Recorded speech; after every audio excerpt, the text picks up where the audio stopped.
নমস্কার বন্ধুরা, আমি নিবেদিতা আজ হাজির হয়েছি একটি দারুণ স্বাদের স্ন্যাক্স রেসিপি নিয়ে। মাত্র কয়েকটি ঘরোয়া উপকরণ দিয়ে এই রেসিপিটি বানানো যতটাই সহজ, খেতেও হয় অসম্ভব মজাদার। স্কিপ না করে পুরো ভিডিওটি দেখার অনুরোধ রইল। চলুন দেখে নেওয়া যাক কীভাবে বানালাম আজকের এই সহজ স্ন্যাক্স রেসিপি। নিবেদিতা রান্নাঘরে সবাইকে স্বাগত। প্রথমেই আমি এখানে একটি বাটি নিয়ে নিয়েছি। তার মধ্যে নিয়েছি ময়দা। মেজারিং কাপের 2 কাপ ময়দা আমি নিয়েছি, ওজন হিসাবে 300 গ্রাম। এর মধ্যে দিয়ে দেব খুব সামান্য পরিমাণ লবণ। ময়দার সাথে লবণ খুব ভালোভাবে মিশিয়ে নিয়েছি। এখানে কিন্তু ময়ানের ব্যবহার করা যাবে না। এবারে আমি এতে অল্প অল্প জল দিয়ে একটা টাইট ডো তৈরি করে নেব। আমি এখানে নর্মাল জলই ব্যবহার করেছি। ডো তৈরি করা হয়ে গেছে, দেখেই বুঝতে পারছেন ডোটা একটু টাইট করে মেখেছি। এটাকে আমি রেস্টে রেখে দেব 10 মিনিটের জন্য। অন্যদিকে আমি এখানে পুর তৈরি করে নেব। তার জন্য নিয়েছি সেদ্ধ আলু। এখানে আমি দুটো মাঝারি সাইজের আলু এইভাবে লম্বা করে কেটে সেদ্ধ করে নিয়েছি। তারপর আমি আলুটাকে ম্যাশ করে নিয়েছি। এবার এর মধ্যে আমি কিছু মশলার ব্যবহার করব। প্রথমেই দিয়েছি স্বাদ অনুযায়ী লবণ, হাফ টিস্পুন হলুদের গুঁড়ো, স্বাদ অনুযায়ী লঙ্কার গুঁড়ো, 1 teaspoon chaat masala, half teaspoon গরম মশলার গুঁড়ো, হাফ টিস্পুন গোলমরিচের গুঁড়ো, আর দিয়ে দেব কর্নফ্লাওয়ার। এখানে একটা বড় টেবিল চামচের 1 টেবিল চামচ কর্নফ্লাওয়ার আমি নিয়েছি। দিয়ে দেব স্বাদ অনুযায়ী কাঁচা লঙ্কা কুচি। দিয়ে দেব 2 টেবিল চামচ টমেটো কেচাপ। সমস্ত উপকরণ একসাথে খুব ভালোভাবে মিশিয়ে নেব। আপনারা চাইলে এখানে পেঁয়াজ কুচিরও ব্যবহার করতে পারেন। পুর তৈরি করা হয়ে গেছে।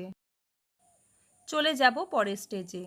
যে ডোটি আমি তৈরি করে রেখেছিলাম সেটাকে আমি মাঝখান থেকে দুভাগে ভাগ করে নিয়েছি। এখানে ডোয়ের সাইজ এরকমই বড় করে রাখতে হবে। যেহেতু ডোয়ের সাইজ বড়, তাই আমি এটা বেলুন চাকিতে বেলবো না। কিচেন স্ল্যাব ভালো করে পরিষ্কার করে নিয়েছি। অল্প অল্প করে ময়দার গুঁড়ি দিয়ে আমি বড় আকারের একটি রুটি তৈরি করে নেব।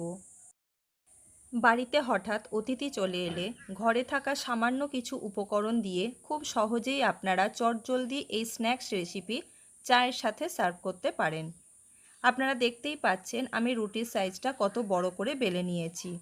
ওই একই সাইজের আরেকটি রুটি আমি এখানে বেলে নেব। এই রকমই নিত্য নতুন চটজলদি রেসিপি পাওয়ার জন্য আমার চ্যানেলটিকে সাবস্ক্রাইব করে নেওয়ার অনুরোধ রইল।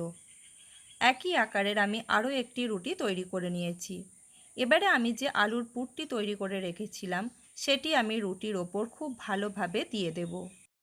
রুটির ওপর আলুর পুর সুন্দরভাবে স্প্রেড করে দিয়েছি।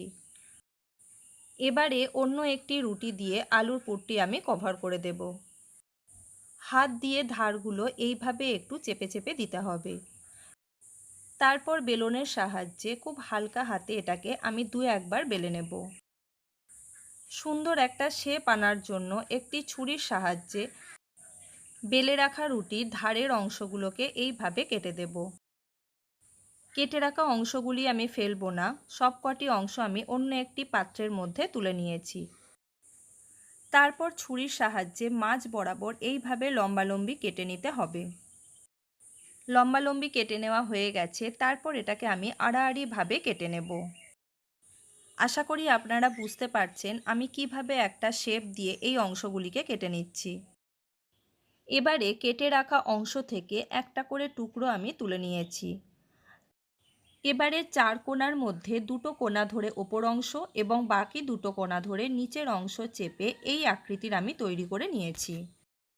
আপনাদের বোঝার সুবিধার জন্য আরও একটি বানিয়ে আপনাদের দেখিয়ে দিচ্ছি। এটা দেখতেও যেমন সুন্দর হয়, খেতেও হয় অসম্ভব মজাদার। আপনাদের অবশ্যই একবার এটা বাড়িতে বানানোর জন্য অনুরোধ করব। সবকটি আমার বানিয়ে নেওয়া হয়ে গেছে। অন্যদিকে একটি পাত্রের মধ্যে বেশ কিছুটা পরিমাণ সাদা তেল আমি গরম করে নিয়েছি। তারপর গ্যাসের ফ্লেম মিডিয়ামে রেখে একটা একটা করে ছোট সামোসা আমি তেলের মধ্যে দিয়ে দিয়েছি। একটা পিঠ ভাজা হয়ে গেছে, অন্য পিঠটা আমি ফ্রাই হওয়ার জন্য উল্টো দিয়েছি। সামোসাগুলি আমার ভাজা হয়ে গেছে। তারপর এগুলোকে আমি ভালোভাবে তেল ঝরিয়ে অন্য একটি পাত্রের মধ্যে তুলে নেব। আপনারা চাইলে তেল থেকে তুলে এগুলোকে একটি টিস্যু পেপারের মধ্যেও রেখে দিতে পারেন। ওই একইভাবে সবকটি সামোসা আমি ভেজে নেব। তৈরি হয়ে গেছে আমাদের দারুণ স্বাদের গরম গরম স্ন্যাক্স রেসিপি। এবারে এগুলোকে আমি গরম গরম সার্ভ করে দেব টমেটো কেচাপ আর কাসুন্দির সাথে। আশা করি রেসিপিটি আপনাদের ভালো লেগেছে। যদি আমার এই সহজ রেসিপি আপনাদের ভালো লেগে থাকে তাহলে প্লিজ একটা লাইক, কমেন্ট এবং শেয়ার করতে ভুলবেন না।